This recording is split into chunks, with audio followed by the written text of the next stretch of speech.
본문을 읽지 않고 제가 이렇게 한 절씩 보면서 필요한 말씀들을 좀 나누도록 하겠습니다. 21절에 보면 예수께서 거기서 나가사 두루와 시돈 지방으로 들어가시니 이렇게 말합니다. 두루와 시돈이라고 말하면 완전한 이방 지역을 이야기합니다. 이제 갈릴리에서도 북서쪽으로 해서 그 지중해 쪽에 바닷가 쪽에 위치한, 오늘날에는 레바논 지역이라고 말하면 되겠죠. 그 당시에 이제 페니키아라고 해서 완전한 이방인 지역인데, 이 두루와 시돈은 의도해서 예수님께서 가시지 않고서는 이렇게 뭐 어디를 지나가는 길에 가실 수 있는 그런 곳이 아닙니다. 그러니까 의도적으로 이방인 지역으로 예수님이 가셨다는 겁니다. 왜 예수님께서 이방인 지역으로 이렇게 가셨는가? 우리 한번 보겠습니다. 22절에 보면 가나안 여자 하나가 그 지경에서 나와서 소리질러 가로되 주 다윗의 자손이여 나를 불쌍히 여기소서 내 딸이 흉악히 귀신 들렸나이다 이렇게 말합니다. 두루와 시돈을 갔더니 이제 이방 여자를 만났습니다. 근데 이 이방 여인의 딸이 귀신이 들려 있었던 겁니다. 그래서 이 여인이 예수님께 나와서 도움을 요청합니다. 근데 이 여인의 고백을 우리가 주의 깊게 좀 살펴볼 필요가 있습니다. 이 가나안 여자가 유대인이 아닌 이 이방인 여자가 하는 고백이 우리가 주목해야 될 내용입니다. 주 다윗의 자손이여 이렇게 말합니다. 그리고 나를 불쌍히 여기소서.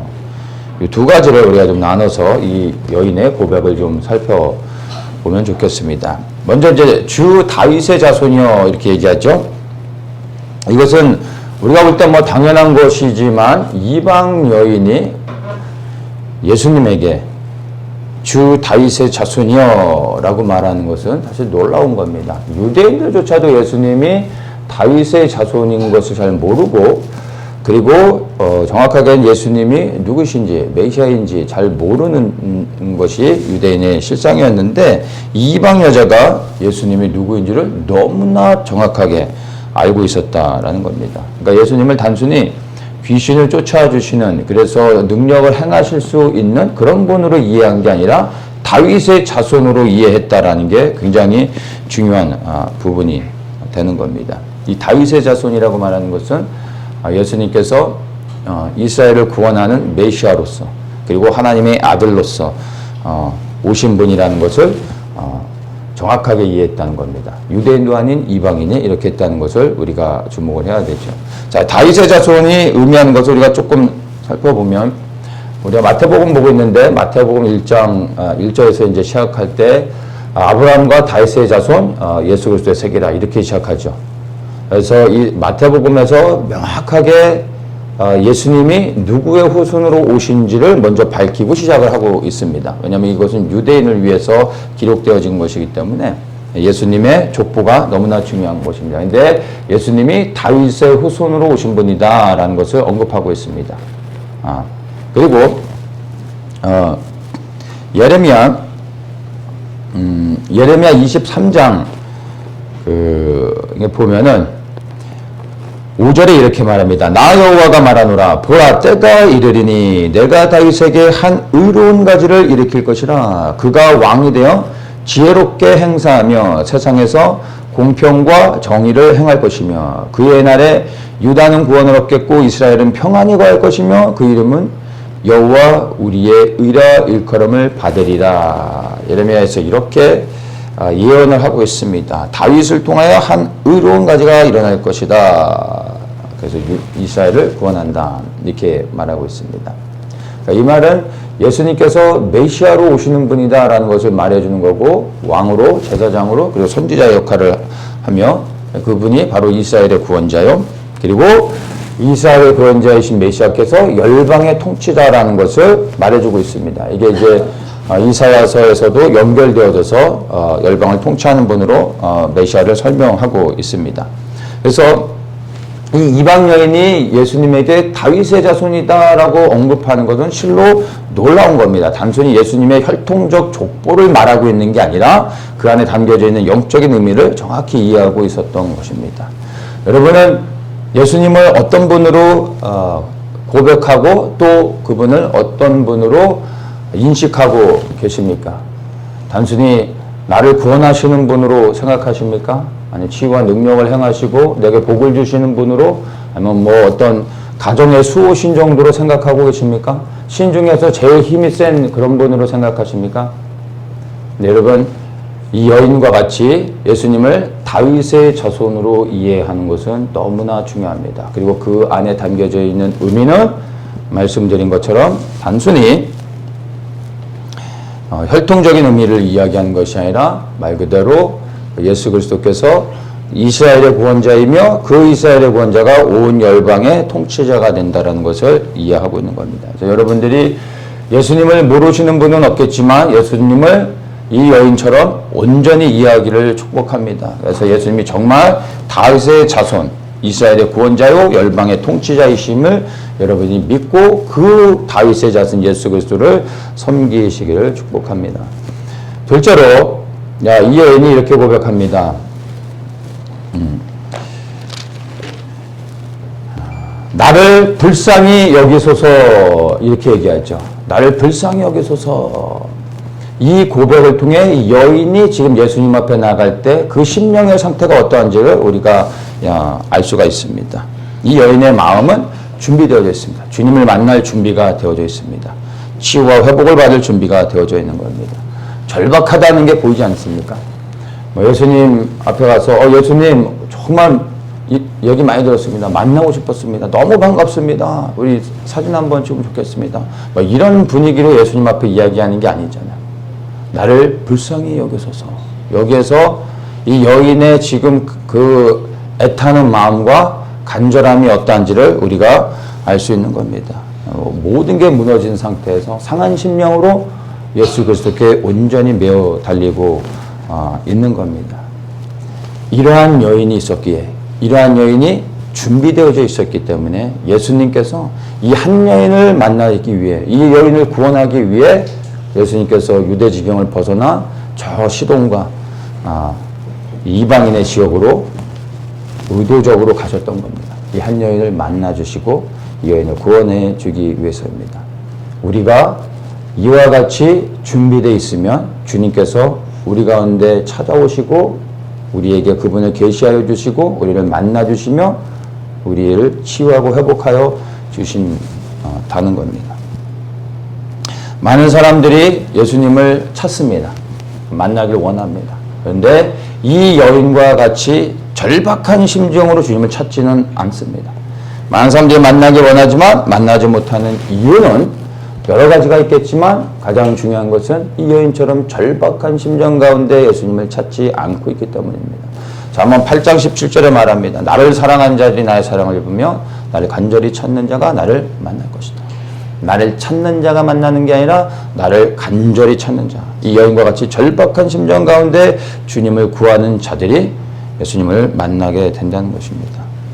이렇게 주님을 간절히 찾는 자가 주님을 만나게 되고 치유와 회복이 일어나고 그리고 그분의 마음을 알고 그분의 뜻을 깨닫고 그때 순종하게 되는 겁니다. 그러한 자들, 그렇게 그리스도를 위해 살아간 자들에게 능력과 건설을 주시며 주의 뜻을 이룰 수 있도록 주님이 함께해 주신다는 것입니다. 그래서 정말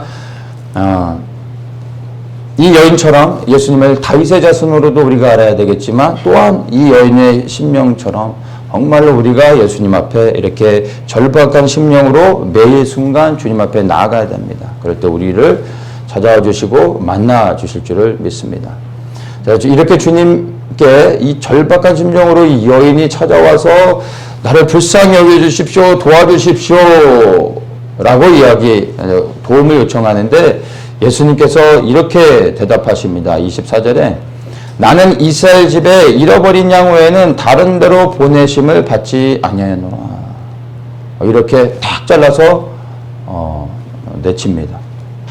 이스라엘 외에 다른 데로 보내심을 받지 않았다. 난 너와 상관없다.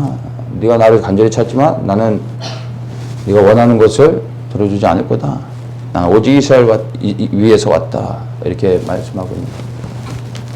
이 말씀은 진짜입니다. 예수님은, 초림하신 예수님은 유대인의 구원을 위해 오셨습니다. 이스라엘의 회복을 위해 오셨습니다. 그것이 예수님이 초림하신 목적입니다. 그런데 궁극적으로는 초림은 예수 그리스도께서 유대인을 구원하기 위해 오셨지만, 그러나 유대인의 구원만을 위한 게 아니라 유대인의 구원을 위하여, 유대인의 구원을 통하여 이제 이방인을 구원하시고자 하는 게 궁극적인 그리스도의 계획이셨습니다. 그런데 예수님의 초림은 유대인을 먼저 구원하는 게 초점이었기 때문에 유대인에게 집중하시며, 그리고 또 이 말씀을 하셨다는 겁니다. 그래서 주님께서 오셔서 누구에게 복음을 전합니까? 예수 그리스도께서 유대인들에게 복음을 전하십니다.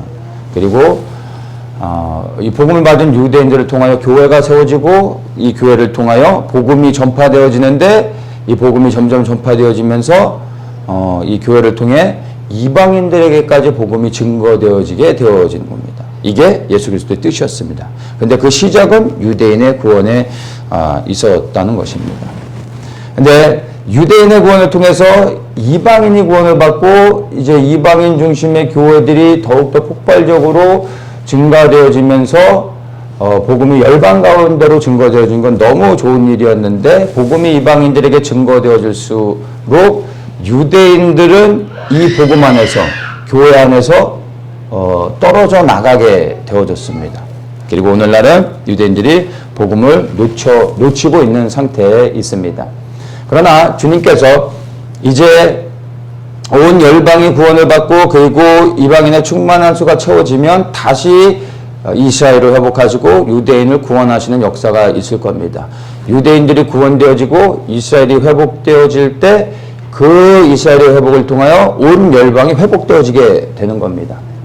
그래서 이스라엘을 통하여 온 열방을 구원하시는 게 주님의 목적이었기 때문에, 이방인의 충만한 수가 채워지고 이방인들의 통하여 교회가 이제 확장되어지며 복음이 온 열방 가운데 증거되어지면 남는 건 유대인입니다. 그래서 유대인에게 복음이 다시 새롭게 전파되어질 때 유대인의 회복은 온 열방의 회복이 되어집니다. 이 유대인들이 일어나 열방을 예수 그리스도의 이름으로 축복하게 되어지는 겁니다. 이것을 통해 온 열방이 그리스도께 돌아오고 회복되어지는 일이 있게 되는 겁니다. 그리고 이것을 통하여 창세기 아브라함에게 언약하셨던 것이 성취되어지는 겁니다. 이게 주님의 계획이셨습니다. 그래서 예수님께서 이러한 말씀을 하셨고, 이 말씀은 진실된 고백인 겁니다. 그렇다면 주님께서 오직 이스라엘을 구원에 위해서 오셨다면 왜 두로와 시돈, 이 이방인의 지역을 굳이 가셨을까? 우리가 아까 그 말씀을 나눴죠. 여기에선 두 가지 이유가 있습니다. 첫째, 준비된 영혼이 있었기 때문입니다. 예수님은 이방인도 사랑하시기 때문에 그 한 영혼이 준비되어 있으면 그 영혼의 구원을 위하여 그를 구원하고자 찾아가시는 겁니다. 그 먼 길을 찾아가셔서 그 영혼을 구원해 주시는 것을 볼 수 있습니다. 여러분, 이게 남 얘기가 아니라 사실 우리를 향한 하나님의 사랑을 보여주시는 것입니다. 얼마나 감사합니까? 두로와 시돈을 찾아가실 뿐만 아니라 우리 한 사람 한 사람을 주님이 찾아오셔서 만나주셨지 않습니까? 그분이 찾아오지 않으셨으면, 예수님이 두로와 시돈으로 가지 않으셨으면 이 여인이 구원을 받을 수 있었겠습니까? 우리 한 사람 한 사람을 찾아오신 겁니다. 그것이 얼마나 큰 은혜입니까?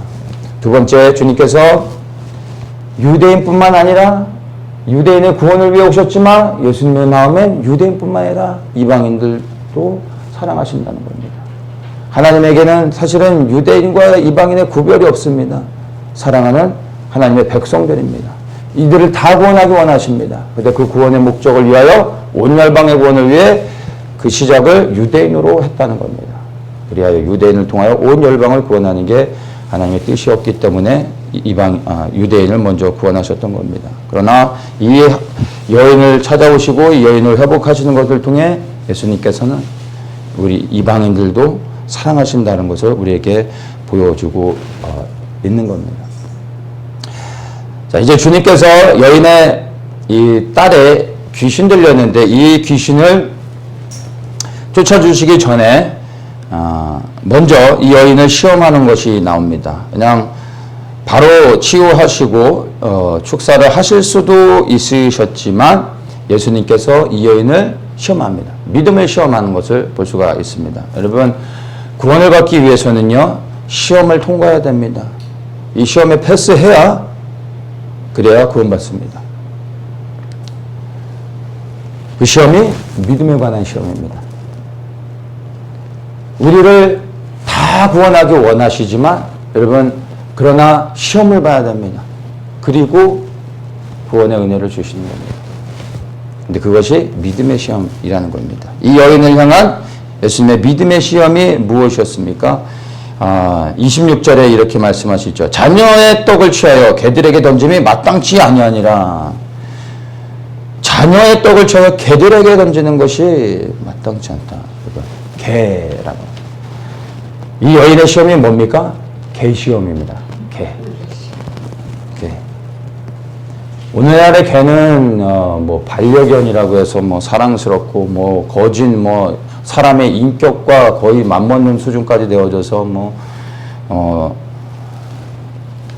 뱃속에 있는 태아는 죽여도 괜찮은데 이 개새끼들은 건드렸다가는 감옥에 갈 정도로 미쳐 돌아가는 세상이 되어지고 있습니다.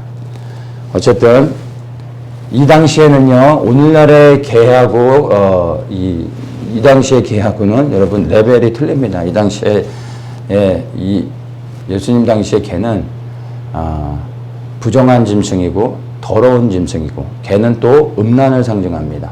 그래서 이방인이건 뭐 유대인이건 모든 그 당시의 사람들에게 있어서 개는요 가까이 오면 발로 차버리고 쫓아버리는 그런 들짐승과 같은 거였습니다. 애완견의 개념이 전혀 아닙니다.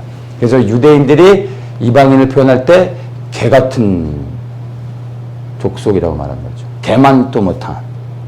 근데 유대인이 이방인을 향하여 가장 표현할 수 있는 극치로 표현하는 겁니다. 개. 근데 예수님이 이 여인을 개로 여기는 겁니다. 근데 우리에겐 이게 잘 와닿지는 않을 겁니다. 그렇죠? 너는 개다.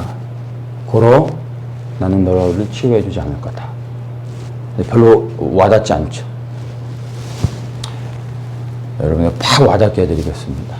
여러분이 저한테 목사님 기도 좀 해주십시오. 목사님이 기도하면 내가 지금 병이 들어있는데 이 병이 한 번에 치유될 것 같습니다. 근데 제가 좀 리얼하게 표현을 하겠습니다. 저는 개새끼한테는 기도 안 해주는데요. 제가 여러분들한테 그렇게 말했을 때 여러분들은 어떻게 반응하시겠습니까?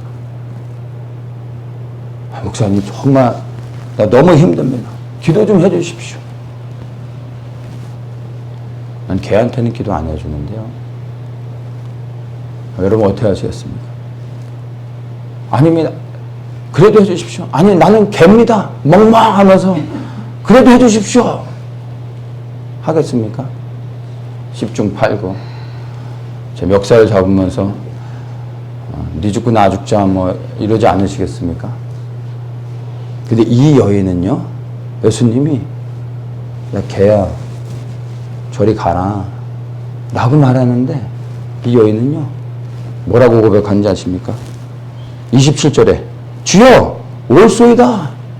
맞대요. 주님 저 개입니다. 저 개예요. 그러나 개들도 제 주인의 상에서 떨어지는 부조기를 먹지 않습니까? 밥상에 있는 거 달라는 게 아니에요. 떨어지는 부스러기도 그걸 달라는 거예요. 이게 여인의 고백입니다. 여러분 이 여인과 같이 고백하실 수 있으시겠습니까? 여러분 판단하는 건 아니지만 제가 볼 때 여기서 그렇게 고백할 수 있는 분은 없을 것 같습니다. 나중에 제가 한번 임의로 테스트 한번 해볼까요? 저한테 기도해달라고 할 때 제가 개 얘기 한번 할게요. 혹시 그러면 여러분 놀라지 마십시오. 안 될 겁니다. 근데 이 여인은요 즉시로 네, 저 개입니다. 부스러기라도 주십시오.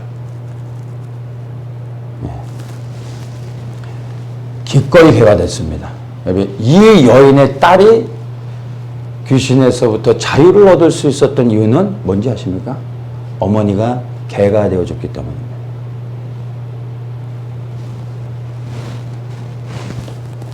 예수님께서 이렇게 고백하는 여인에게 28절에 이렇게 말합니다. 여자야, 내 믿음이 크도다. 내 소원대로 되리라. 내 믿음이 크도다 하면서 이 여인의 믿음을 칭찬합니다. 그리고 고쳐주십니다. 먼저는 여인의 믿음을 인정하셨습니다. 여러분, 이 믿음은 너무나 중요합니다. 예수님은 우리의 믿음을 보시고 우리의 믿음의 분량만큼 일하십니다. 그게 영적인 원리입니다. 내가 믿는 만큼 내 삶이 변화되어집니다. 내가 믿음으로 반응하는 만큼 주님께서 나를 통하여 일하시는 겁니다. 이건 너무나 정확한 영적인 원리입니다. 예수님은 하나님이시기 때문에 모든 것이 가능합니다. 우리의 믿음과 상관없이 그분이 원하는 모든 것을 행하실 수 있습니다. 그러나 주님 그렇게 하시지 않습니다. 그렇게 하시는 순간 이 세상은 완전히 혼란스러워지게 됩니다. 자유의지가 상실되어지게 됩니다.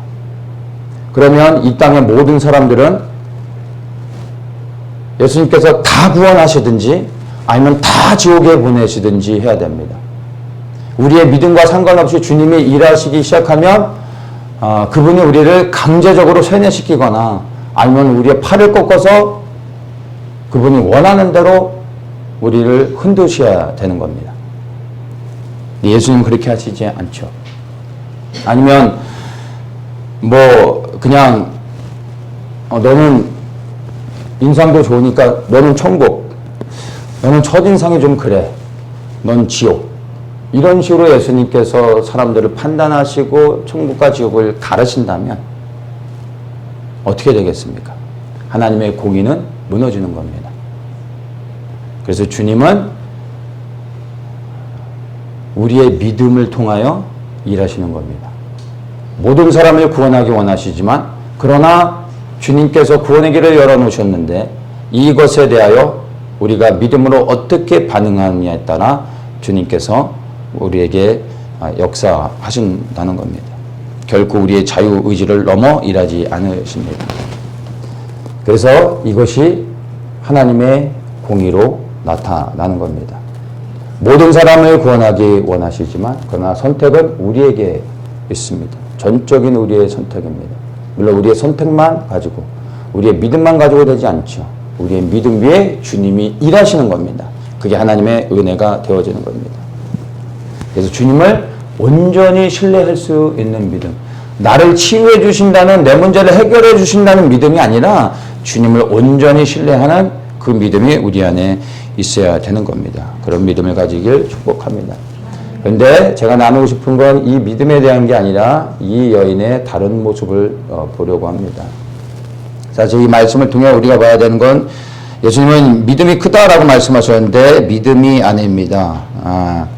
여인의 믿음보다 이 여인이 예수님께 반응한, 너는 개다라고 말할 때 예수님께 반응했던 이 여인의 태도를 우리가 살펴봐야 하는 것입니다. 예수님 그렇습니다. 나는 개입니다 라고 했던 것은 믿음의 고백이 아닙니다. 믿음과 전혀 상관이 없는 것입니다.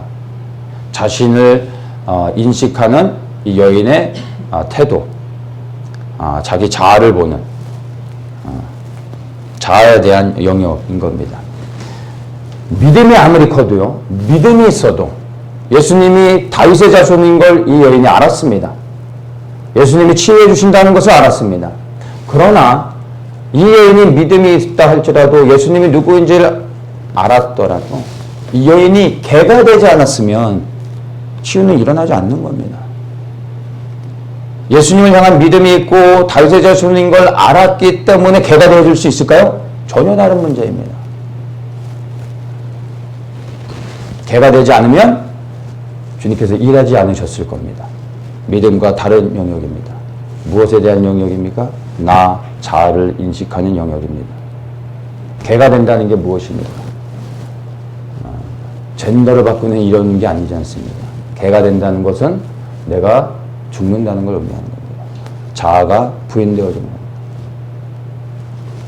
내가 죽어야 주님께서 내 안에 사시며 나를 통하여, 나의 믿음을 통하여 내 안에서 그분의 일을 하실 수 있는 겁니다.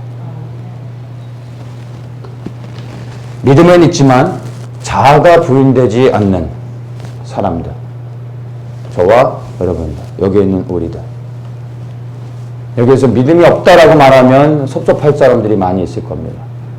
네, 여러분은 개가 되셨습니까? 라고 물을 때 고개를 들 수 있는 사람이 얼마나 있겠습니까? 오늘날의 그리스도인들의 문제는 믿음이 없는 문제가 아닙니다. 죽지 않는 게 문제죠. 개가 되지 않는다는 겁니다. 믿음은 있는데 죽지 않아 내 자아가 생생하게 살아있는 사람들. 기도는 많이 하는데 믿음도 세고 기도도 세고 그런데 자아가 죽지 않아 생생하게 자기 의를 드러내는 사람들 많이 만납니다. 특별히 저는 그런 사람들 많이 만납니다. 아주 피곤합니다. 기도는 또 많이 해서 또 능력도 있어요. 아주 그 고집은 제가 볼 때는 예수님도 못 볼 겁니다. 여러분, 자아가 죽지 않은 채 살아있는 사람들. 오늘날의 저와 여러분들, 우리 그리스도인들의 문제인 겁니다. 믿음보다 더 중요한 거, 여러분, 내 자아가 부인되어지는 거. 이 여인처럼 내가 뭐가 되든 내가 죽어 있지 않다면 이것을 어떻게 받아들일 수 있겠습니까? 내가 죽어야 되는 겁니다. 내가 죽어야 치유가 일어나든 회복이 일어나든 주님이 뭔가 하실 수 있는 겁니다. 내가 살아있으면 믿음이 있다 하더라도 내가 내 안에 내 의가 생생하게 살아있으면 주님이 내 안에 오셔도 어떻게 주님이 내 안에서 그분의 일을 하실 수 있겠습니까? 내 안에 주인이 둘인데 이게 우리의 문제인 겁니다. 빌립보서 1장 21절에 말합니다. 내게 사는 것이 그리스도니 죽는 것도 유익함이니라. 이 말씀은 여러 가지를 의미하는 겁니다. 이 말씀은 순교의 어떤 신앙의 고백이기도 합니다. 실제로 내 육의 생명이 죽어도 나는 상관이 없다라는 고백이기도 합니다. 그런데 이 고백 안에는 우리의 자아의 죽음도 포함되어 있는 겁니다. 그리스도께서 내 안에 사시기 때문에 나는 마땅히 죽어야 되는 겁니다. 그래야 그분이 나를 통하여 일하시는 겁니다. 사실은 내가 죽는 것이 유익함이 되는 것을 바울은 알았고 그러한 삶을 살았습니다. 이 고백이 우리 모든 그리스도인들의 고백이 되길 축복합니다. 그리스도가 내 안에 사셨기에 내가 죽는 것이 유익함입니다. 개가 되십시오.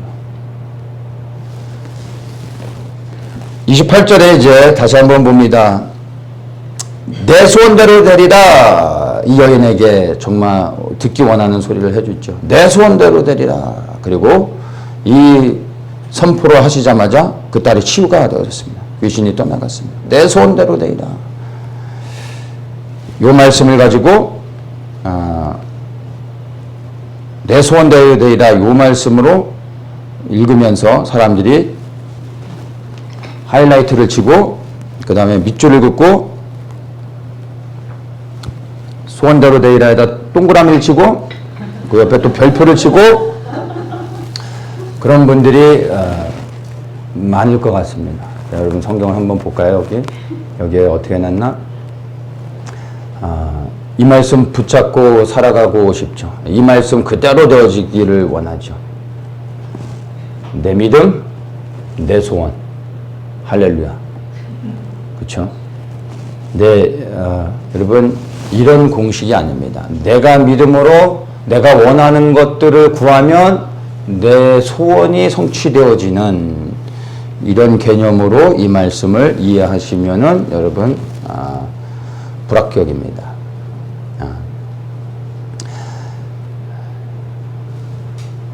여인의 소원 이 딸이 귀신으로부터 자유함을 얻는 이 여인의 소원은요, 여인의 소원이기 이전에 주님의 소원이셨습니다.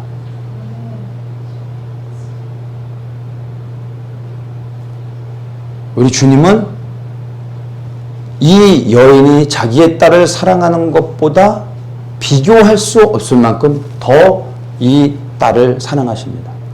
주님의 딸입니다. 우리의 자녀들이 우리의 자녀이기 이전에 하나님의 자녀인 걸 아십니까? 우리가 사랑하는 것보다 비교할 수 없을 만큼 하나님이 우리의 자녀들을 사랑하시며 모든 사람을 사랑하시는 겁니다. 이 여인은 자기의 딸이 치유받기를 위하여 주님 앞에 간절히 구하였습니다. 그런데 이것은 주님이 원하는 바였습니다. 왜냐하면 더 사랑하기 때문입니다.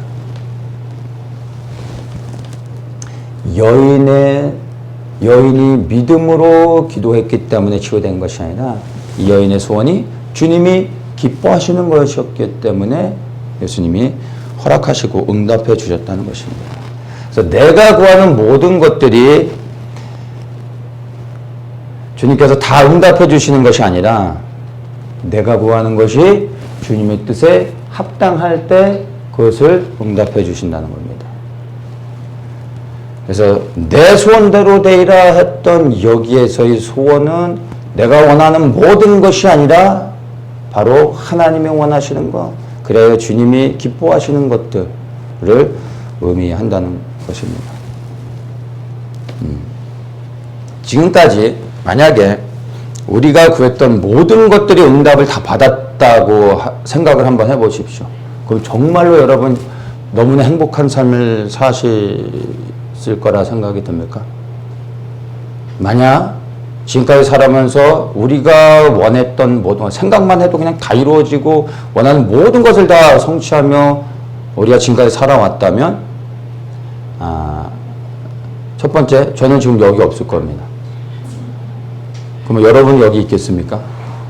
없을 겁니다. 우리는 못 만납니다. 아니 만날 수 있을 겁니다. 세상에서 같이 헤매고 있을지 모르죠. 어디죠? 술집에서 만나든지 감옥에서 만나든지 세상에서 어떤 헤매는 데서 같이 헤맬 수는 있겠지만 교회에서 만날 일은 없을 겁니다. 우리가 구했던 모든 것들이 응답되면 여러분 끔찍해지는 겁니다. 우리가 주님 앞에 지금까지 구했던 많은 것들이 돌아서 보면 믿음이 성숙해지고 나서 보면 얼마나 부끄러운 것들이 많습니까? 응답이 안 된 게 너무나 다행인 것들이 얼마나 많습니까? 우리가 아이들을 키우다 보면 어렸을 때 애들이 막 말도 안 되는 걸 요구하고 달라고 하고 막 그러지 않습니까?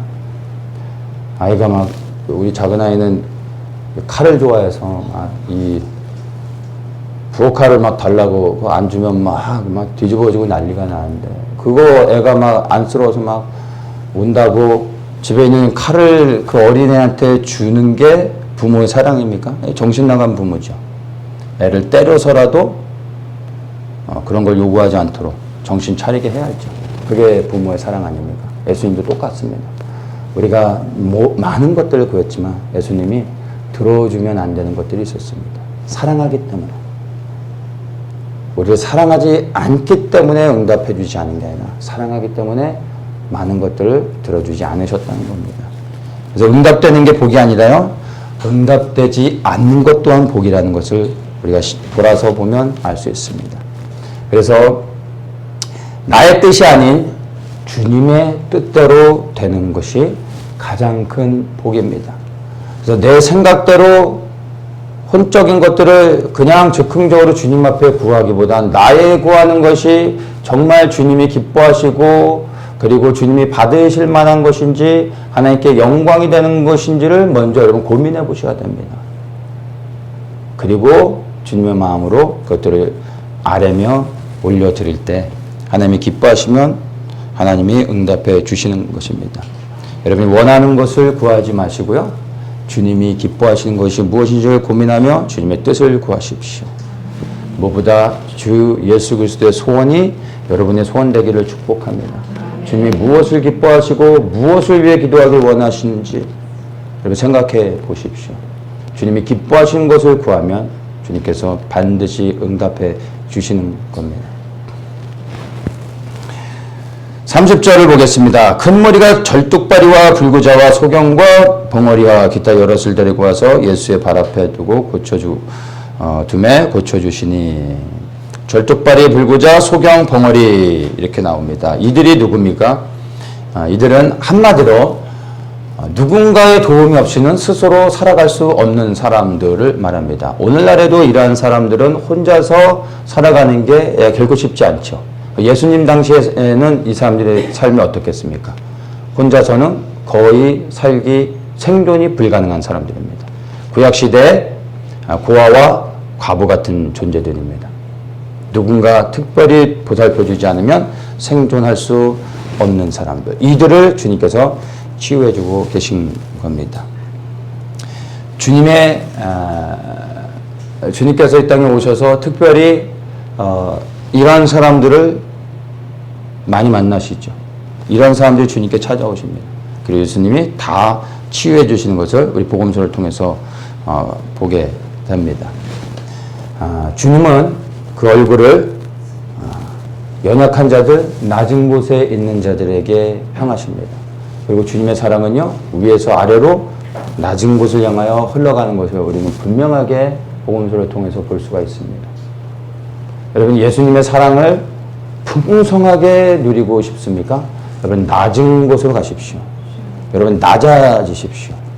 불구자가 되라는 게 아닙니다. 그러한 심령의 사람으로 낮아지십시오. 주님의 사랑이 여러분에게 흘러가게 되어질 것입니다. 주님은 가장 높은 곳에 계셨던 분인데 가장 낮은 곳으로 오셨습니다. 그래서 이 가장 낮은 곳에 오셔서 이곳에서 높은 곳에 있는 사람들과 주님이 사귀겠습니까? 전혀 아니죠. 이 땅에 오셔서도 예수님의 시선은 죄인과 세리들을 향해 있었습니다. 낮은 자에 있는 자들과 함께 친구가 되어 사셨던 것을 우리가 알 수 있습니다. 그리고 그 연약한 자들, 낮은 자들, 천대받는 자들, 그들을 도우셨습니다. 여러분, 나보다 못생긴 사람, 나보다 키 작은 사람, 나보다 몸무게 적게 나가는 사람, 나보다 못 배운 사람, 내가 볼 때 별 볼 일 없는 것처럼 보이는 사람. 여러분, 뭔가 부족한 것처럼 보이는 사람들. 절대 무시하면 안 됩니다. 왜냐하면 예수님이 이러한 사람들을 사랑하신다는 겁니다. 우리가 그들을 무시하는 순간 우리가 그들 안에 있는 예수님을 무시하는 겁니다. 주님이 슬퍼하시는 겁니다. 그들을 존중하고 그들을 섬길 수 있어야 됩니다. 아니, 주님의 마음이 우리에게 부어지면 그 주님의 마음으로 우리가 그들을 사랑하게 됩니다. 근데 그들이 사실은 우리잖아요. 우리가 낮은 자를 섬길 때 우리의 섬김을 통해 그들이 예수 그리스도를 발견하게 됩니다. 만나게 되는 겁니다. 그게 예수님이 우리를 먼저 구원하신 목적입니다. 유대인을 통하여 이방인을 구원하듯이 먼저 우리가 구원받은 이유는요, 우리를 통하여 그리스도의 사랑이 누군가에게 흘러가게 하시는 겁니다. 누구에게 흘러가게 하겠습니까? 마음이 낮아 있는 자들, 상한 심령을 가진 자들, 슬퍼하고 있는 자들, 연약한 자들을 향하여 우리를 통하여 그리스도의 사랑이 흘러가기를 원하시는 겁니다. 여러분의 시선을 낮추시고 주님의 마음이 어디를 향하고 있는지 여러분 살펴보시고, 그리고 그 영혼들을 여러분들을 위하여 기도하시길 축복합니다. 이제 예수님께서 31절에 보면 벙어리와 불구자 절뚝발의 소경을 온전히 다 치유하시는 것을 봅니다. 그리고 이러한 치유의 광경들을 사람들이 보면서 놀라고 있습니다. 그리고 이스라엘이 하나님께 영광을 돌리는 그러한 장면을 보게 됩니다. 특별히 이 벙어리, 불구자, 절뚝발이 소경의 치유를 보며 사람들이 놀라는 데는 이유가 있습니다. 단순히 이들이 그 치유의 역사가 경이로워서 놀라는 게 아니라 여기에는 중요한 의미가 있습니다. 마태복음 9장 33절에 보면은 9장 32절부터 보면 저희가 나갈 때 귀신 들려 벙어리 된 자를 예수께 데려오니 귀신이 쫓겨나고 벙어리가 말하거늘 무리가 기이 여겨 가로되 이스라엘 가운데 이런 일을 본 때가 없다, 본 적이 없었다, 이렇게 말하고 있습니다. 자, 이 말씀의 의미를 이 9장 33절의 말씀의 의미가 무엇을 말하고 있는 건지 이사야 35장 4절에서 이렇게 말합니다. 겁내는 자에게 이르기를 너는 굳세게 하라 두려워 말라. 보라 너희 하나님이 오사 보수하시며 보복하여 주실 것이라. 그가 오사 너희를 구하시리라 하라. 그때에 소경의 눈이 밝을 것이며 귀머거리의 귀가 열릴 것이며 그때에 저는 자는 사슴같이 뛸 것이며 벙어리의 혀는 노래하리니 이는 광야에서 물이 쏟겠고 사막에서 시내가 흐를 것입니다. 이 이사야 35장의 그 전체적인 내용을 맥락을 보면은 무엇에 대해서 얘기하냐면 이제 뭐 그때 막 얘기하죠. 이 땅에 이루어지는 그리스도가 통치하시는 하나님 나라 천년 왕국에 대해서 말하고 있는 겁니다. 그 나라에 오면 그리스도가 통치하는 하나님의 나라가 올 때 이런 일들이 일어난다는 거예요. 벙어리가 소경이 자유롭게 되는 겁니다. 이런 일이 없었습니다. 근데 이 말씀을 이제 유대인들이 알고 있었는데 예수님을 통하여 현장을 보고 있는 겁니다. 깜짝 놀라는 거죠.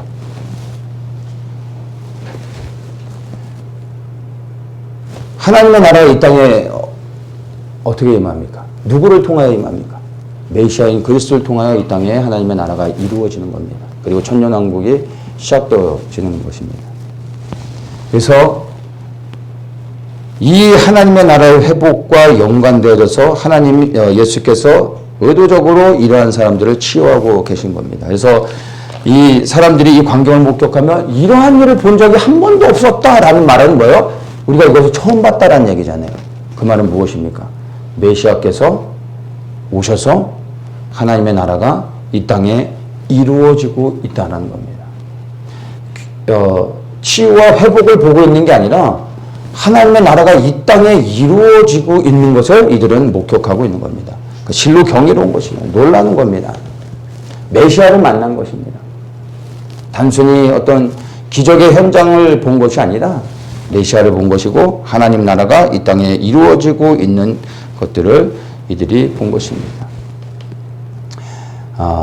그러니까 이들에게 있어서 이러한 사실은 이사야서의 말씀과 연결해서 볼 때 정말로 이 말씀을 알고 있었던 사람들에게는 실로 엄청난 사건이 되어지며 놀랄 수밖에 없는 것입니다. 하나님의 나라는 예수 그리스도께서 이 땅에 오셔서 그렇게 이 땅에 묶여져 있는 어둠의 권세들을 깨트리시면서 하나님의 나라가 이 땅 가운데 임하고 있습니다. 궁극적으로는 하나님의 그 하늘에 있는 나라가 실제적으로 이 땅 가운데 내려와 통치하시며 이루어지실 것이지만 또한 하나님의 나라는 그리스도를 통하여 우리의 심령 안에서부터 세워져 가게 됩니다. 세워져 가고 있습니다. 그리고 하나님 나라의 백성으로 이 땅 가운데 순종하여 살아가는 사람들을 통하여 바로 우리를 통하여 하나님의 나라가 또한 세상 가운데 확장되어져 가고 있는 겁니다. 그렇게 해서 하나님의 나라는 위에서 내려오는 것이고 우리 안에서 세워져 가는 것이고 우리를 통하여 흘러가며 확장되어지는 것입니다. 그래서 메시아를 통하여 시작되어지는 겁니다. 그래서 오늘날에도 여러분 치유와 회복은 있어야 되는 겁니다. 복음이 전파되어질 뿐만 아니라 그 복음의 능력들이 실행되어져야 됩니다. 그게 하나님의 나라가 임하는 것입니다. 그것을 드러내야 됩니다. 기뻐하고 자랑하고 선포할 수 있어야 되는 것입니다. 그래서 복음을 전하는 것, 복음을 전할 때 그리고 귀신이 떠날 때 치유와 회복이 일어날 때 하나님의 나라가 계속해서 확장되고 있다는 것을 믿으시고 또한 우리가 그러한 일들을 위하여 앞장서 나가야 되는 것입니다. 그리고 지금 이 시간 이 시대에도 그리스도의 재림을 맞이하고 있는 우리 시대엔 더욱더 하나님의 나라가 이 땅 가운데 속히 임할 수 있도록 우리가 수고하고 노력해야 됩니다. 그것을 위하여 복음을 전할 뿐만 아니라 우리 각 사람과 우리 주변에 있는 사랑하는 형제와 자매들의 치유와 회복을 위해서도 기도해야 되는 겁니다. 한 사람의 치유가 하나님 나라의 확장이 되어지는 겁니다. 얼마나 하나님이 기뻐하시면 하나님을 영광스럽게 하는 것입니까? 그것들을 생각해야 되는 겁니다. 그래서 하나님 나라의 복음을 전하십시오. 그리고 하나님 나라의 능력을 행하십시오. 그리고 하나님 나라의 생명을 끊임없이 누리며 우리 안에 그 하나님 나라가 더욱더 견고히 세워지기를 축복합니다. 32절부터 해서 39절까지는 우리가 잘 아는 오병이어 다음으로 이제 칠병이어의 기적을 행하시는 것을 설명해 주고 있습니다.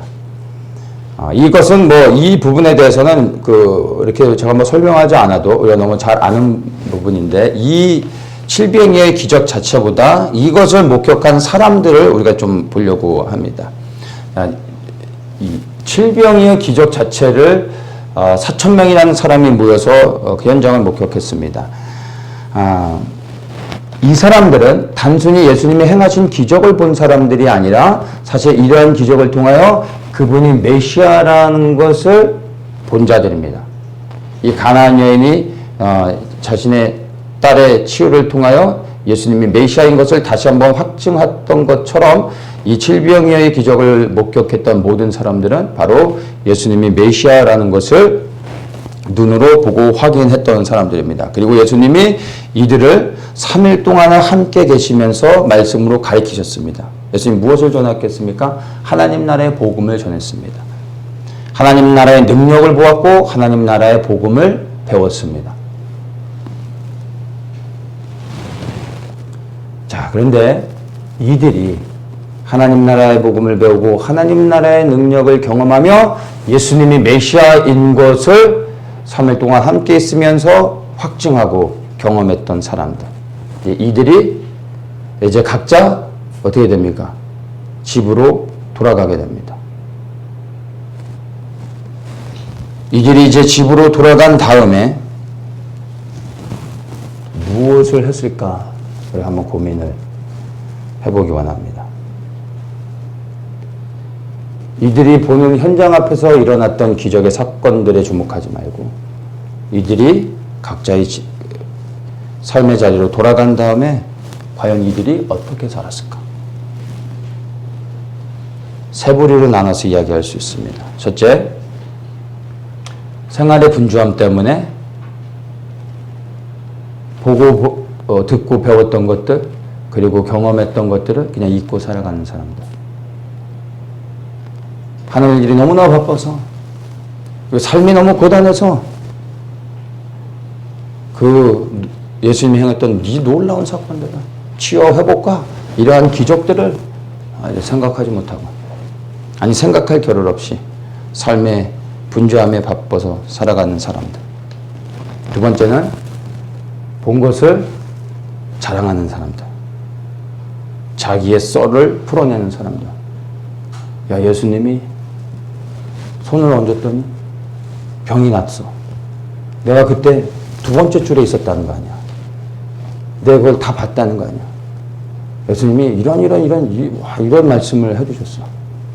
내가 그때 예수님 바로 뒤에 있었다는 거 아니야. 그러면서 자기의 입담으로 덧붙여가면서 썰을 풀어내는 사람들. 이게 주님과 무슨 상관이 있을까 생각해 봐야 됩니다. 세 번째 부류의 사람들. 보고 들은 것들을 가슴에 품고 예수님이 메시아인 것을 분명히 알고 이제 그 메시아인 예수 그리스도를 믿으며 그리고 메시아를 전파하는 사람들. 이 세 부류의 사람들 가운데 세 번째 부류의 사람들은 4,000명을 기준으로 했을 때 과연 이들이 삶의 현장에 돌아가서 이 4,000명 중에 얼마의 수가 세 번째 부류의 사람들에게 속했을까?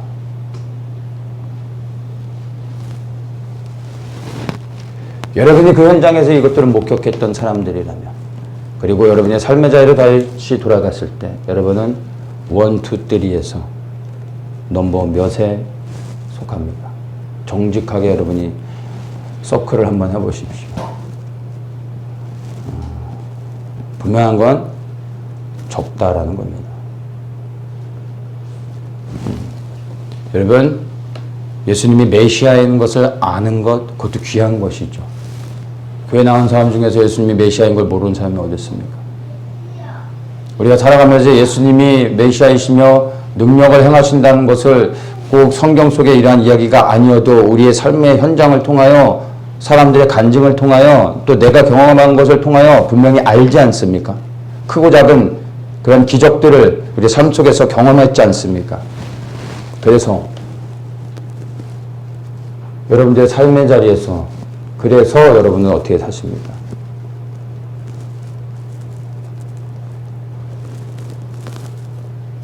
우리는 이 가나안 여인처럼 예수님께서 다윗의 자손으로 이 땅에 오신 메시아이심을 믿는 자들입니다. 또한 이 4,000명의 무리처럼 예수님이 메시아이심을 눈으로 보고 경험하며 그리고 배운 사람들입니다. 배우고 있는 사람들입니다.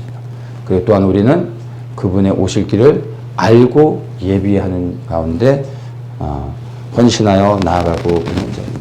그렇다면 그래서 여러분들은 지금 무엇을 하며 어떻게 살고 계십니까? 몇 번째의 사람들입니까? 그래서 전하고 계십니까? 그래서 그분의 뜻에 순종하며 살고 있습니까? 주님이 오고 계십니다. 이것은 이론이 아닙니다. 주님은 반드시 오신다고 말씀하셨고 그리고 우리가 정말 시대를 분별하며 볼 때 주님의 재림은 실질적인 역사적 사건이 되어질 것이고 그날은 속히 올 것입니다. 그날의 정확한 시간은 우리가 알 수 없지만 심히 가까웠다는 것을 알고 있습니다. 그럴수록 우리는 그러면 무엇을 해야 되겠습니까? 예수님이 메시아임을 믿으며 하나님의 나라를 전하는 사람으로서 살아가야 되는 겁니다. 내가 지금 그러한 세 번째 부류의 사람이 되어져서 그렇게 그리스도를 전하며 메시아를 증거하며 자랑하며 그날을 소망하며 그 뜻에 순종하며 살아가고 있는지 여러분 자신을 한번 돌아보십시오. 무엇을 하다 주님 오실 때 그분을 맞이할 것인지 여러분 결정하시고 그것이 우리의 인생의 모든 것을 결정하는 순간이 되어질 수 있다는 것을 기억하시며 다시 한번 이 말씀을 통하여 나는 무엇을 할 것인지 오늘 시간 결정하는 시간 되기를 축복합니다. 기도하겠습니다. 주님의 재림이 가까워진 이때 주님 우리에게 더욱더 하나님 나라의 복음이 우리의 심령에 충만히 채워지게 하시고 그 하나님 나라의 복음의 능력이 우리를 통하여 나타나게 하여 주시고 어둠의 권세를 깨트리게 하여 주시며 우리의 삶은 더욱더 이 땅에 임할 그리스도의 영광스러운 나라를 위하여 헌신하여 수고하며 부르신 자리에 변함없이 요동하지 않고 서 있을 수 있는 우리 모두가 되게 하여 주시옵소서. 예수님의 이름으로 기도합니다.